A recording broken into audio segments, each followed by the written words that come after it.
We told you a couple of days ago about the disgraced presenter Hugh Edwards, a former BBC anchorman, flagship man, whatever. He's now, of course, facing the British justice system. Laughable that is, though. You know, a friend of mine was telling me the other day that if you want to be a judge, you have to fill a form in, and there's a box there that says, "What have you done for inclusivity?" And I just found that incredible. I thought, well, what do you mean? And anyway, they explained, and he's an esteemed lawyer, and he basically said you have to detail what you have to do to be inclusive. And I said, don't you need to be impartial if you're a judge? Does it matter? It's either good or bad, you've broken the law or not. Send them to jail, end of. Where has common sense become so daft, eh? I mean, it's just ridiculous, isn't it, when you think? But this particular story, Hugh Edwards, gets even more twisty. But it's not about you, it's about, of course, the BBC once again wasting even more money. Let me explain. Lovely to see you today, and as ever, thank you for your time. Well, I know, no, but you see, the thing is, what I would say is this, I don't know about you, I get very angry with major corporations wasting your money, our money, my money, that you have to pay for the BBC licence fee. Now, the BBC have announced that they're going to be shedding 100 jobs, and you think, oh, finally, somebody's got the pencil out, decided to get rid of some of the woke managers. Not quite. They're spending 80 million in the next few years on inclusivity. This is following a report from the Lenny Henry Review. Couldn't make this claptrap up, really, could you? I mean, it's just nuts. The Lenny Henry Review was set up to make sure that the BBC are very diverse. Now, the last time I looked, it looked like I was watching a Middle Eastern channel.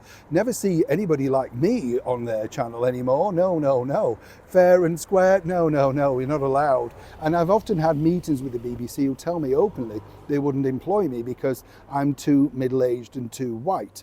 Yes, that's exactly what they tell you, and they're now even not afraid to put that in their job applications. But moving forward, one ex-employee of the BBC, Roger Bolton, who got fired twice, by the way, basically pointed out that Lenny Henry is the ideal person because he's super talented and can do everything, and was a groundbreaker in the world of black comedians. Now, basically, he was on a talent show on ITV, did well on that, then joined the Black and White Minstrel Show. And then, because, of course, some might say of his open opportunities, he was given and afforded mega opportunities inside various channels. The big piece de resistance was his attachment to the charity, which was Red Nose Day. You get the picture on that.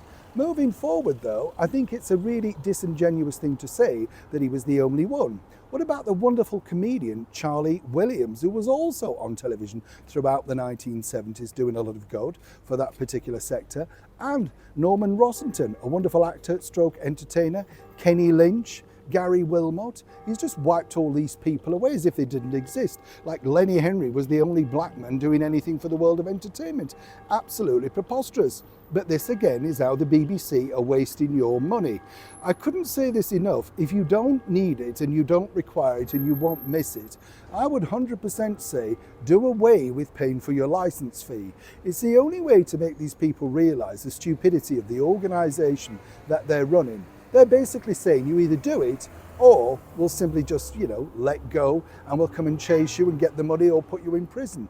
And this is, of course, the core people that are of a certain age that have supported the BBC over many years. They seemingly now regard the experience and, of course, the thoughts of Sir Lenny Henry far more than the core audience. I'd love to know what you think, as ever, in the comments below. Neil Sean in the very heart of London.